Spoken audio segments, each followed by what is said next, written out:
And we're live. All right. Well, hello, everyone, and welcome to ISGP's The Forum, the official podcast of the Institute on Science for Global Policy. As you know, today we're coming to you with a very special live episode as the fifth and final session of Climate Geoengineering GeoE Live, the Forum's second ever virtual conference. For those of you who are new to our podcast, we normally don't do this live, just FYI. My name is Aubrey, and I'm joined today by my co-hosts Cleo and Daniela. Hi, everyone. I'm Cleo, and don't worry, I'm still just as mortified about the possibility of messing up live on air this time as I was during SynBio Live, which was our first live episode back in March. You're mortified? Last time I checked, I'm the one that has to re-record parts of each episode 5 times over if there are more than 2 words in a row starting with the same letter. And that was Daniela, everyone. Hi. Alrighty, so before we get started on the content of this special episode, we'd like to remind all of our listeners, or I guess viewers if you're watching us on YouTube today. Anyway, just a reminder to tweet us your thoughts using the forum's Twitter handle at ISGP Forum, and you can also post on our Facebook page at facebook.com/ISGP Forum. For this episode specifically, be sure to tag your tweets and posts with hashtag GeoELive so that all the other virtual attendees of this virtual conference can see what you have to say. So let's strike up some conversations. All right, so just so we're all on the same page, GeoE Live kicked off today with an interview discussing the concept of geoengineering. Then there were panels on solar radiation management and carbon dioxide removal, and just before this session, we released a fun segment on public perceptions of geoengineering. Yeah, and now to round out this conversation, this podcast episode will discuss governance of climate geoengineering. I know, right? The forum talking about governance and policy. I'm so sure you didn't see that one coming. So, as usual, we're going to start off with a little context about why a governance conversation needs to happen now. Or, I don't know, like maybe yesterday or a year ago. Or 5 years ago. Or that. Okay, so why geoengineering in the first place? Is that the context you're going for here, Cleo? Yeah, I mean, I think that's appropriate, especially for anyone who couldn't watch the earlier Geo Live sessions that happened today. Okay, so the big question we're addressing here is how can we limit global temperature increases that threaten humanity? And the obvious answer is, well, we stop or limit the amount of greenhouse gases being emitted into the atmosphere. Yeah, but unfortunately, though, there is a big question about whether or not countries will actually be able to reduce their emissions fast enough to prevent catastrophic warming. Back around 2007, the IPCC, or Intergovernmental Panel on Climate Change, estimated that global emissions would need to be reduced by 50 to 85% of year 2000 levels in order to limit global warming to 2 degrees Celsius. Well, spoiler alert, people, it's 2017, and that hasn't happened. What Daniela and Aubrey are getting at here is the fact that we might not be able to stop greenhouse gas emissions fast enough to not use geoengineering. This sentiment was made pretty clear by the IPCC 7 years later in 2014, when its report basically said that keeping temperatures from increasing by more than 2 degrees Celsius would require, quote, direct modification of the atmosphere, end quote. Not consider, not research, not explore, but require. And that's a pretty significant statement, especially when you consider that the 2015 Paris Agreement goals set during COP21 essentially focus on this 2 degrees Celsius figure being the maximum temperature increase that would minimize devastation. This leads us to geoengineering as one possible set of solutions to what is truly a global problem. According to the Royal Society, geoengineering is defined as the deliberate large-scale manipulation of the planetary environment to counteract anthropogenic climate change. The overall purpose here is to cool the Earth's atmosphere, and strategies for doing so are typically split into two categories. Okay, so there's CDR, which is carbon dioxide removal, and that includes techniques like capturing and sequestering CO2 underground, fertilizing the ocean to increase photosynthesis, or dissolving limestone in the ocean to increase its carbon storage ability and address ocean acidification. And then on the SRM or solar radiation management side, there's talk of increasing the reflectiveness of clouds or land, putting solar reflectors in space, or probably the most talked about option, injecting small reflective aerosols into the stratosphere to limit the amount of sunlight reaching the Earth. Now, the term geoengineering first came to use sometime in the 1970s, but the concept itself didn't really enter mainstream debate until the 1990s. Man, I mean, who knew the 90s could be known for anything besides the peak Backstreet Boys and NSYNC era? Those two bands, you gotta love them. I don't know, Cleo. I actually can't agree with you there. Everyone knows that you had to be either Team Backstreet Boys or Team NSYNC. You couldn't be both, and the right answer was always Backstreet Boys. I'm gonna have to disagree with you there. I mean, NSYNC taught me probably most of my English, so I gotta give it to them. Yeah, and they brought the world Justin Timberlake, so there's that as well. Whatever. I Want It That Way is obviously the song of our generation. So moving on. While the 90s brought with them the onset of the climate GOE debate, the reason this debate has continued is because of an overall failure of the world to limit its emissions, which has put geoengineering technologies in the spotlight. But what exactly is this debate? Well, we'll end the show later on with some discussion of public perceptions of these technologies, but a really common question is whether it's better to implement geoengineering or to reduce carbon emissions, since these are both possible solutions to the same problem. And please let us be clear. Experts agree that warding off global temperature increases and other environmental problems by reducing emissions is always preferable. But all the same, geoengineering has become a real candidate here because its possible impacts would be realized much faster than emissions reductions. For these reasons, requests for more research on geoengineering have found their way into reports from the bigwigs of science, really. We're talking the US National Academy of Sciences and the UK Royal Society here, and even the Bipartisan Policy Center. And this is where the governance question begins, and begins with some complications. I think you'll find that this whole conversation is going to be like one of those really old roller coasters at the Jersey Boardwalk. From the moment you get on it, there's like all these major bumps and abrupt turns, and it's immediately clear that there's not going to be a single stretch of good ride. You're giving me major flashbacks here to Rolling Thunder at Six Flags. I don't know whose idea it was to get rid of it, or I don't even remember when it happened, but it was the best idea. Anyway, continue. All right, regardless, it's actually a pretty good analogy, Cleo. Right off the bat, governance is simply fraught with complexities. The first is regulation of research versus implementation. You see, normally scientific research has its own set of self-policing regulations, primarily maintained by things like the peer review process and ethics boards. But when it comes to geoengineering, some of the most important stages of research necessarily involve testing in the field. Because of the need for direct testing, distinguishing research from implementation is actually pretty tricky, and it begs the question of whether research needs to be regulated in a more overarching, less self-policing fashion, just like implementation. Okay, so hopefully it's clear now that we have an international challenge on our hands too.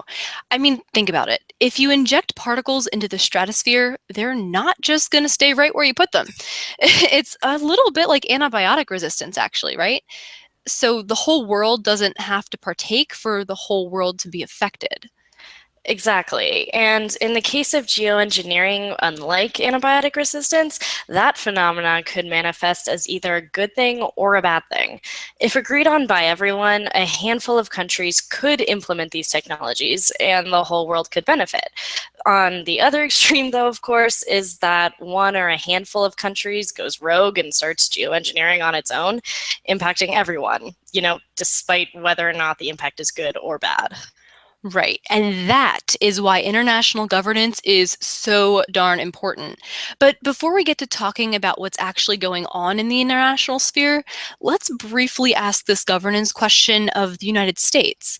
Where are we at here? Are we even thinking about regulating GOE? All right, so on the domestic side of things, not too much really seems to be going on governance-wise.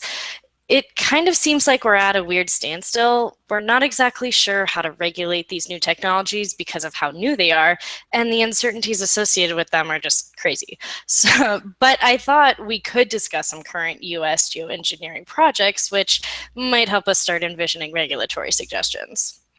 Are you thinking of the Harvard study? I am indeed. So, sometime next year, Harvard professors David Keith and Frank Koich hope to launch a high altitude balloon from a site in Tucson, Arizona. The balloon would be tethered to a gondola equipped with propellers and sensors, and it would spray a small quantity of reflective particles into the stratosphere so that we could see what SRM could look like in practice. Their idea was actually proposed in 2014, so it's moving along fairly quickly in the grand scheme of things. And so this is actually a pretty big deal. Only 2 known experiments have been carried out to date in the open air that could be considered geoengineering related. One of these experiments was performed by University of California, San Diego researchers who sprayed smoke and salt particles off the coast of California as part of the EPEACE project in 2011. EPEACE, by the way, stands for Eastern Pacific Emitted Aerosol Cloud Experiment, so I'm sure you can see why they chose the much simpler acronym. And the other experiment was performed by scientists in Russia who dispersed aerosols from a helicopter and car in 2009. Yeah, so not too much previous research to work off of here. And when it comes to regulating these projects, we've got even less to go on. It has been suggested, though, that we use a system of evaluation based on levels of disturbance and environmental impact to determine whether or not certain types of GOE research experiments can move forward. And this sort of already exists in the US, but it applies to general actions impacting the environment as opposed to geoengineering specifically. To give you a concrete example, there's the US National Environmental Policy Act, or NEPA. This act reviews federal activities that will affect environmental quality and make sure that public process is explored to discuss alternatives. This, for instance, applies to seismic surveys of the ocean. NEPA does not regulate or prohibit actions. Rather, it guides the investigation of impact level, facilitates public comment, and provides alternatives. It also requires environmental impact assessments, which are the highest level of assessment, by the way, for projects that are controversial or politically charged. So we might imagine this sort of regulation expanding to apply to geoengineering. Then there's another angle that people have suggested in terms of regulation in the US, and that's actually using the established framework of human subject review boards. Now, these, of course, are usually implemented for clinical trials and other experiments involving people, but researchers could theoretically use them to determine whether geoengineering risks would apply to certain populations disproportionately over others. And that's the regulatory story in the United States right now. It's really just comprised of speculation. International governance of GOE, on the other hand, has been a little bit more productive. Yeah, I'm sure there's more to talk about internationally here. Yeah, okay, guys. Well, I tried to pull in some domestic information. It's not your fault, Cleo, we know that. Most governance conversations involve international regulation of things like ocean iron fertilization because, well, geoengineering governance is a collective action problem. And it turns out that there are 2 main agreements to talk about here. One, established in 1972, called the Convention on the Prevention of Marine Pollution by Dumping of Waste and Other Matter. You mean the London Convention? Yeah. In much simpler terms, it's also called the London Convention. This is one of the first global conventions to protect the marine environment from human activities, and it's been in force since 1975. Its objective is to promote the control of all sources of marine pollution. And currently, 87 states are parties to this convention. Okay, so that's the London Convention, but then we have the London Protocol too, right? Yeah. So the London Protocol was established in 1996 and was meant to replace the original convention. Under the London Protocol, all dumping is prohibited except for acceptable waste on the so-called reverse list. It entered into force on March 24th, 2006, and there are currently 48 parties to the protocol. Okay, that's great, but what does that have to do with geoengineering? No, I see where we're going with this. Ocean iron fertilization for sure. Aubrey, always on top of the ball. So, thanks. yes. So, the contracting parties to both the convention and the protocol agreed on an assessment framework for ocean iron fertilization, or OIF, since we like to minimize our tongue twisters on this show. No, that's not entirely true. Quite the opposite, actually. I try to keep as many tongue twisters as possible and trick you, Daniela, into saying them all. All right, so I'm not crazy after all. Well, I didn't say that. All right, whatever. Moving on. So, this assessment framework that I mentioned serves as a barrier to large-scale commercial OIF projects, which would pose the greatest threat of marine pollution. And then for researchers, the framework requires that, quote, expected impacts on the environment be slight, if any, end quote, for these OIF experiments to proceed.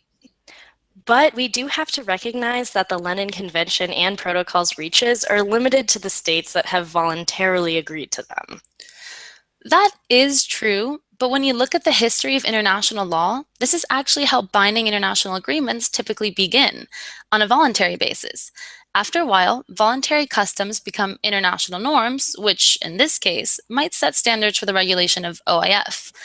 Hey, have you guys ever seen that video about social norm creation with the woman in the waiting room and the people standing up? I'm not sure I know what you're talking about. No worries, Aubrey. I think everyone who knows Daniela is well aware of the unnecessary amount of time she wastes on Facebook watching viral videos.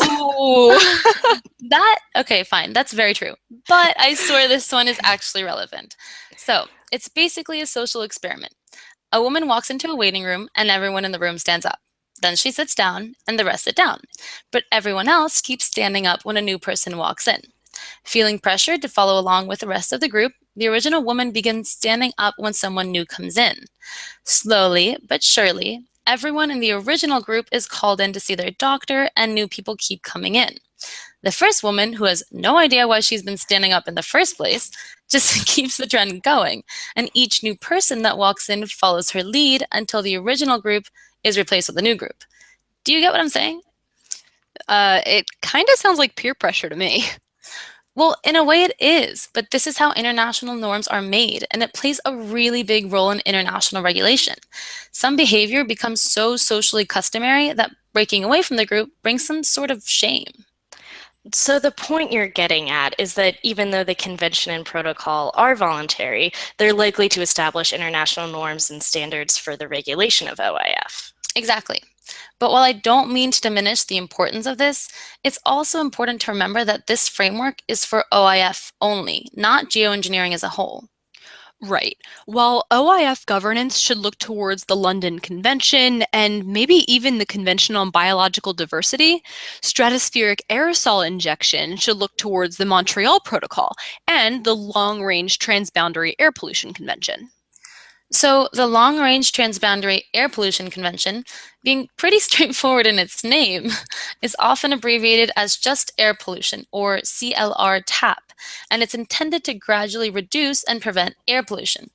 It's implemented by the European Monitoring and Evaluation Program and directed by the United Nations Economic Commission for Europe. The Montreal Protocol on substances that deplete the ozone layer, aka just the Montreal Protocol, is an international treaty designed to protect the ozone layer by phasing out the use of substances responsible for ozone depletion. It was adopted in 1987 and has 46 parties on board. Okay, but a key fact still remains here. GOE as a whole is largely missing from international law, and no international body is monitoring these ongoing GOE research projects. These projects are somewhat governed by jurisdictional rules, specifically rules dealing with territorial and extraterritorial sovereignty, which attempt to determine which state can exercise authority over which other states and in what circumstances. This is relevant to geoengineering because Well, we've already discussed how geoengineering affects everyone. So, in general, customary laws apply to scenarios when no specific international law exists. Basically, this means that GOE could be governed by global and regional agreements dealing with environmental problems. Some examples might be CLR TAPS protocols dealing with sulfur emissions, Or the duty to prevent transboundary harm, or the precautionary principle. or the prohibition of environmental modification for military or hostile purposes, or the duty to protect the marine environment. Or basically, we could apply this to any international law. Well, not any, but seeing as everything is connected, heck, I feel like we could even argue that GOE could be necessary for climate change adaptation under the right to an adequate standard of living. Although I guess you could argue that one both ways. Okay, so it's about how far the application of a law can be defended. Isn't all law? Well played. Oh, touche. Sorry, watching too much Suits. So, anyway, all in all, we need to decide under which international regimes or institutions GOE belongs. In other words, which international body should make decisions related to geoengineering? Environmental entities such as the UNFCCC or ones focusing on technology? Should we have a new regulatory regime entirely? And these questions wouldn't be so difficult to answer if it weren't for one main issue, liability.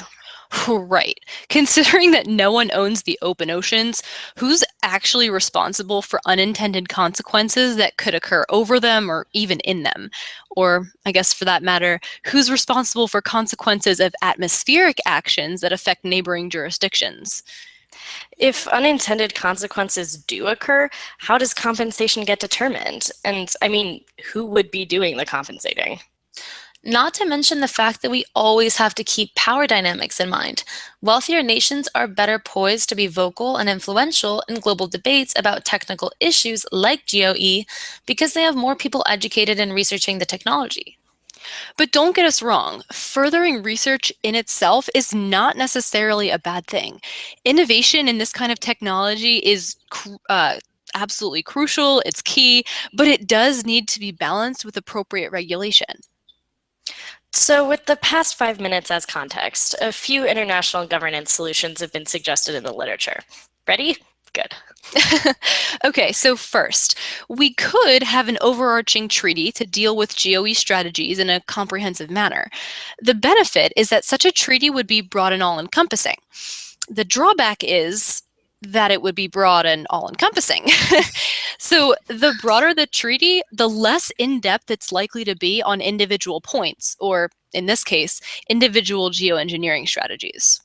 So, a second solution is that we could keep the current ad hoc approach of dealing under existing treaties, but we'd have to elaborate specific rules that cover particular techniques and situations. We could do this with, say, the London Convention and Protocol, for instance.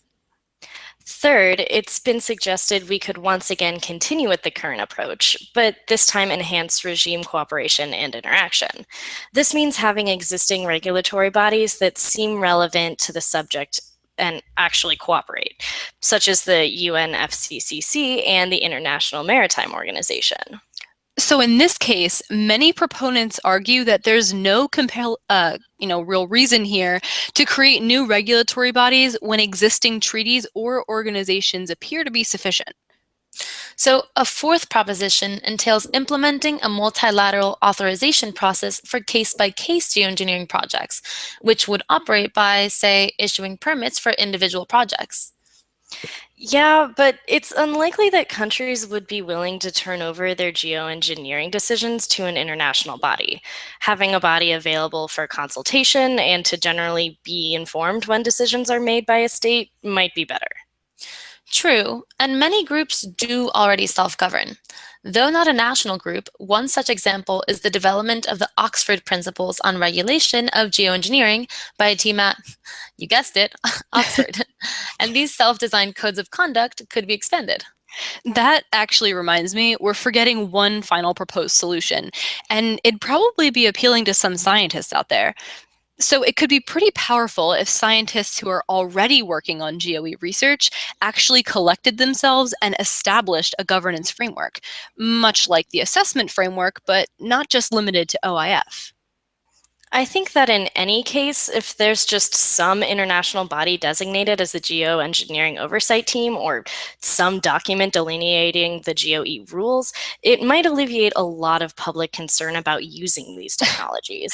That is a really good point because when it comes to implementing regulatory or governance frameworks, public perception of the regulated or governed thing probably comes to mind. At least if you've ever listened to our podcast before, I certainly hope it comes to mind because if it doesn't, then we're probably not doing a very good job.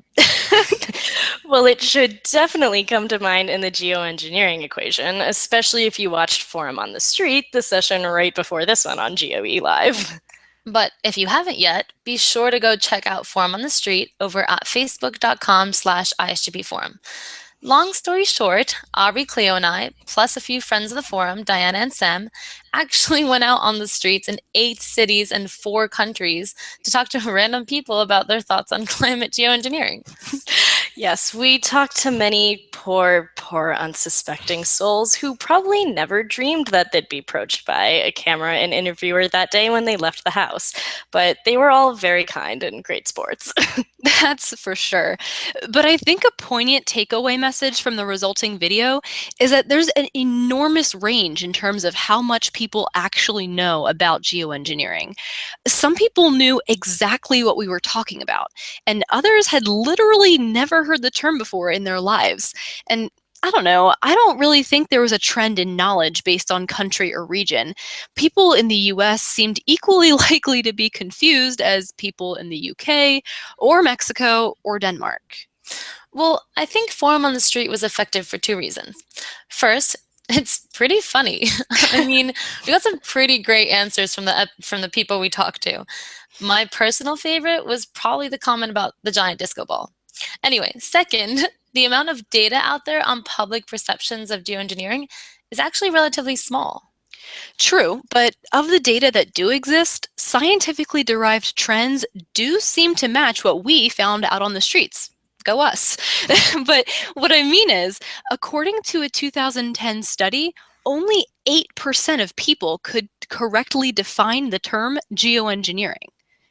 And when the public is confused or uncertain or simply lacks knowledge about GeoE, that makes life way more difficult for policymakers when they try to decide what to do about governance. Yeah, that's right. You cannot have informed consent from the public if the public doesn't know what they're consenting, by definition.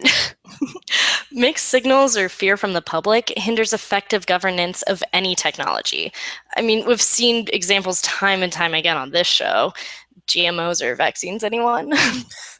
Well, one of the biggest fears of many who don't know what to think about GOE directly implicates policymakers. Namely, there's huge concern over whether establishing GOE governance and then finding ways to implement it would take pressure off of global leaders to reduce carbon emissions. Oh, I see. Okay, so they wonder if by saying yes to the dress, we'd be saying no to the other less risky dresses. Wow. Yeah, that's pretty much it if you can envision geoengineering and CO2 emissions as dresses. CO2 emissions would definitely be a gray and ugly one. I just know it. Yeah, so how obvious is it that we've been ignoring our work and just binging on TLC? What's next? Actually, I think that's pretty much it for us. Oh, thank God, because it was definitely Daniela and not me who was starting to get weird. Always me. Love you too, Cleo. Anyway, so recap time then. Okay, so for today's special live episode, we endeavored to explain the complexities associated with geoengineering governance, why those complexities exist in the first place, where we're at on the domestic international levels, and where a public perception of these techniques currently stands. Long story short, the nature of geoengineering immediately suggests a need for regulation and agreements at the international level, and some existing protocols already exist that could be used to shape a new, as yet non-existent, global framework. So after today's episode and all the other sessions of GOE Live that aired today, what are your thoughts on climate geoengineering? Do you think we're at a point where establishing a governance framework is necessary? Let us know on Twitter at ISGP Forum or on Facebook at facebook.com/ISGP Forum.